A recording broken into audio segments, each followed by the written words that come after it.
Now this is an area to the northwest of our city.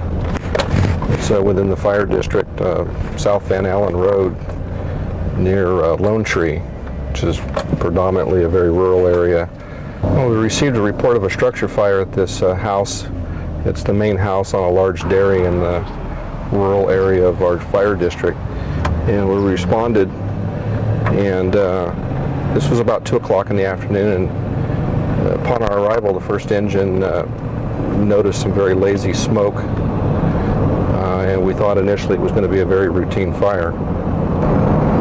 Our normal operation here is obviously, once the rig team is in place, to get our crews inside as soon as possible. I made way through the front door, went up the stairway, at curve, turn around, another flight of stairs to get to the second floor.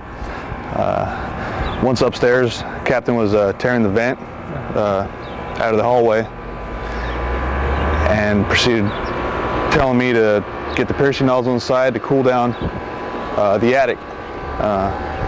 So I did that. Another crew came in with the other nozzle, and we continued to look for fire in the attic. I got initial reports from the captain that took a crew to the second story. He had some fairly heavy smoke on the second story. The ground level was clear, and he was going to be making access into the attic to see if he could find out where the fire was. I was on the ladder in the attic hole, the vent hole in the hallway, squirting water where we thought we saw flames. Steam was coming back on us. It was getting too warm in there, so me and the other firefighter, we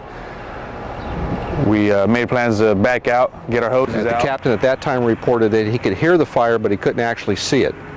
They introduced some water into the hole. He could hear steam and feel the steam come back, and then came back out to reevaluate and to meet with me.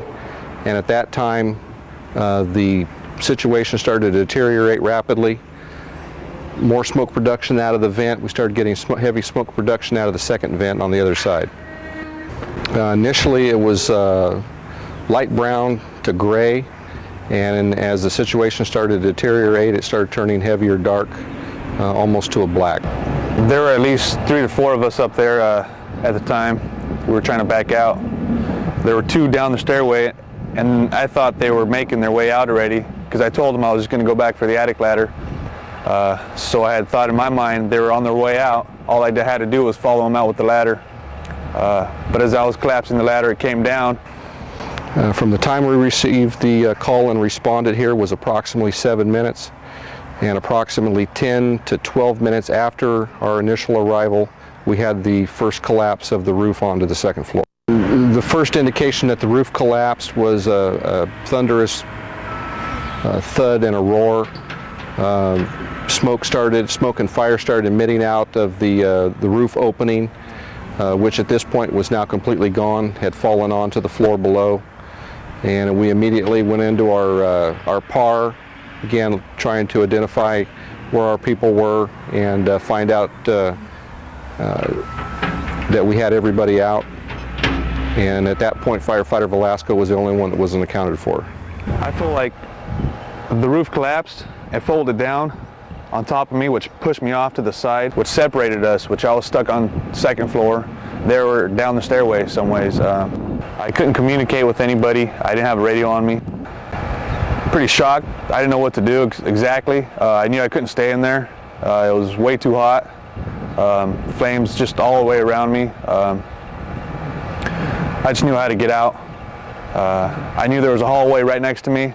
I kind of made my way to it, stood up, kind of catch my ground a little bit. I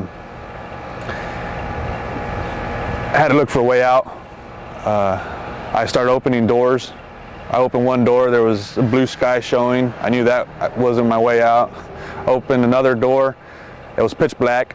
I assumed it was a bathroom. I didn't see any light in there at all, so continued down the hallway, kind of banging on the walls, trying to see if somebody could hear me maybe. As I made my way down to the last door, opened it, I saw the window halfway open. I tried bashing the window out with the flashlight that I had, which didn't work. It broke the window, the glass. bent the frame of the window. I could no longer open it all the way. I took off my pack, tossed it out to the guys that were waiting for me down there. This window on the back side here was the window I came out of, crawled my way out. This patio here was not there when I was coming out of it. It would have helped. And I kind of climbed out, hung, and kind of let myself fall on top of another couple firefighters that slowed my fall down. Fortunately, we were able to find him on the back side of the house fairly rapidly, so we knew that all of our people were accounted for. Went into a check of our folks to make sure that they were not seriously injured. We did find that 3 of them had suffered some minor injuries due to the ceiling falling in on them, and they were checked by medical staff that was requested to respond. At that point, we went into, again, a defensive attack. It was very difficult due to the fact that all of the tile roofing had fallen in. The second story had also failed, which put all of the debris down onto the first floor. The tile roofing held fire underneath that material, so the ability to get to the fire and extinguish it was very difficult. The investigation revealed that a roofing crew had arrived here at about 7 o'clock in the morning, if not a little before. They had been working on the patio on the back side of the house, installing rolled roofing. They were using a propane torch to heat up the tar strips and apply the rolled roofing. And at some time, apparently the roofer had caught a part of the structural portion of the house on fire and thought that he had it extinguished. He didn't make any comments or any notification to the homeowner. At about 10 o'clock, the homeowner reported that she smelled something that she described as hot, but the roofers led her to believe that that was normal in their operation and not to worry about it. This call came in about 2 o'clock in the afternoon. The area where the fire originated was at the point where the patio met directly with the floor between the second and the first floors.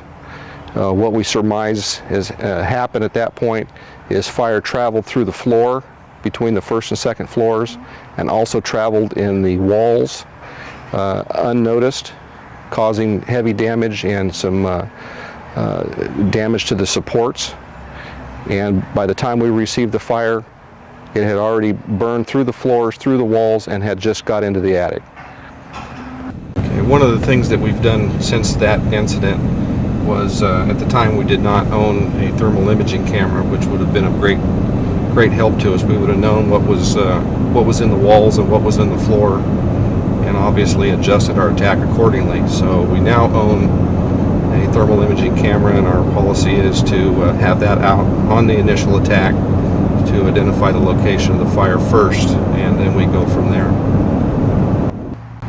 The one thing on a personal note, it's a sickening feeling when you have a collapse like this and you know you have your people inside that building.